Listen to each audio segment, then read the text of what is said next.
Okay, so let's talk about the Impressionist painting. So this is a piece by Monet, and one of the things that you're going to notice is that I have a lot of colors out here, and there is a very good reason for that.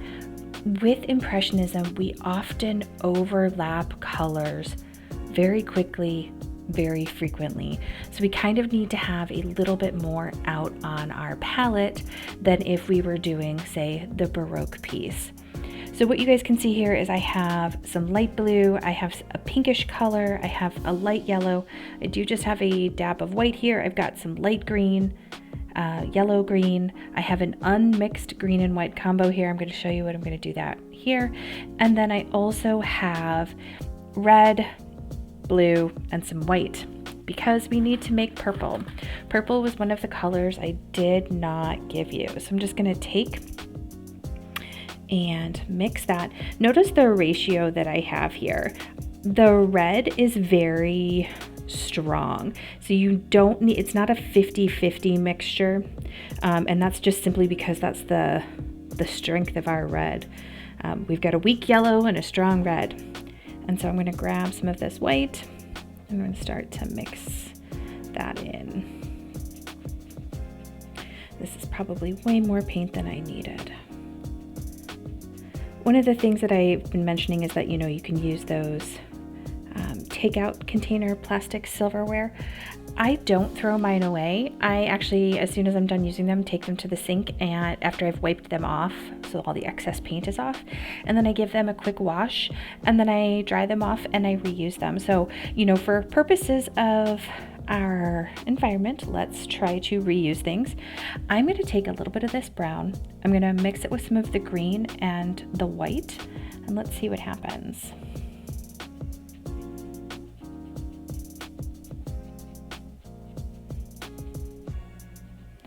You can see how this becomes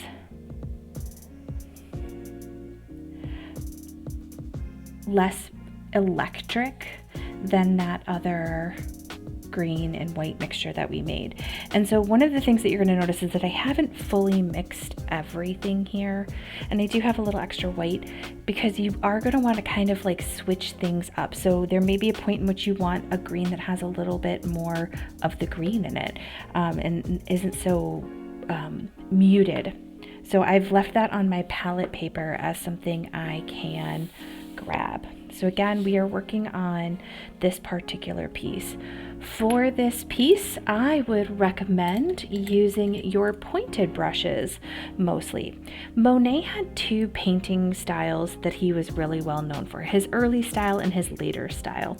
This is a piece from his later years in which his strokes of his paintbrushes became longer and more sinuous and more like a flick, as opposed to his shorter, more dabbing ones. These are going to be very long, so we're going to pull more on the brush, or we're going to flick our brush around. So again, I've got our rough layout here. Is that in the right orientation? Yes, I've got our rough layout here. Impressionism really is all about overlapping. As you are working, I recommend that you either have your printed copy, if you were able to print something, or you should have your computer open and be looking at the painting. Don't ever work from memory. Our memories are terrible. Even if we think we have the best memory, it is always a good idea to be looking at our reference piece as we are working. So I've got a pointed brush. I am going to grab one of my cloths. I also have a paper towel over here. And then I think I'm going to start, I don't know, I always like to, it's a thing with me. Sometimes I have a tendency to start up in this corner. So I am going to start up in this corner. So when I look at this, I'm seeing lots of blues and greens and lavenders. So let's talk about that brush stroke. So I'm going to actually start with a little bit of blue here on my brush. And I'm going to flick a longer stroke. Now, one of the things that you're going to notice as you're working is that there is what is sometimes called tooth on this canvas, and that is like the raised grain of the canvas board itself. Notice I just grabbed a little bit of my purple here, and now I'm starting to work it in. Don't necessarily need to clean my brush off every time I'm switching colors here, because I'm okay with a little bit of blending. So I'm going to grab a little bit of that muted green. Let's see if I can get both on this, my palette and this. Kinda. I wanted to make sure you guys weren't just looking at my hand, so I changed my camera angle here. And really overlapping those strokes. And what I'm looking at here, mostly I'm seeing him do strokes that are vertical, except for occasionally he does do some of this horizontal stuff. And again, really overlapping that work. And I'm just switching my color every so often to something that matches. Now, of course, you're not going to be able to match stroke for stroke what he did. And as I said with the Baroque painting, I'm not sure if you guys watched that tutorial, but you know, we're going for close with the color. We don't need to, we're not aiming for perfection with the color, because as I said before, what happens is that we often are forgetting the fact that this is a photograph of a painting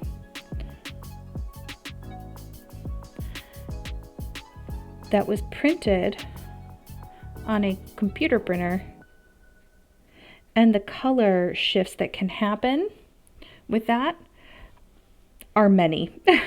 And so we could even take this printing that's next to this printed piece next to the real piece, and it won't necessarily look the same because of all of those different steps where the color can get switched. Now you will notice that even in some areas, it's almost like there's that little swipe of white. So don't be afraid to go in with just some straight white, but you definitely will need to mix your colors, simply because if we take a look, you know, all of these colors are fairly muted. Now I'm looking at where I'm at. I think I need a little more green in there, so I'm gonna get some more green going. It's okay. It's almost as if some of the colors kind of mix on the palette. Into some stronger green in here.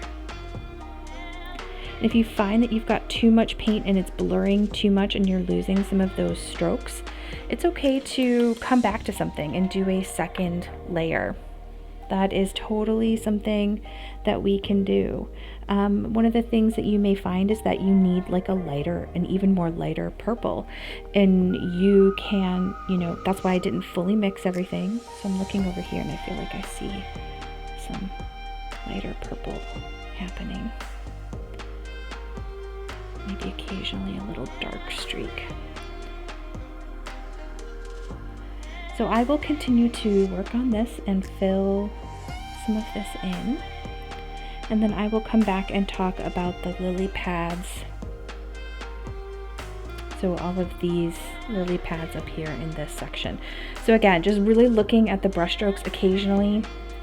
Like I said, you will see that he does do some horizontal strokes. So make sure that you're incorporating that. But a lot of this water work is very vertical with its stroke work.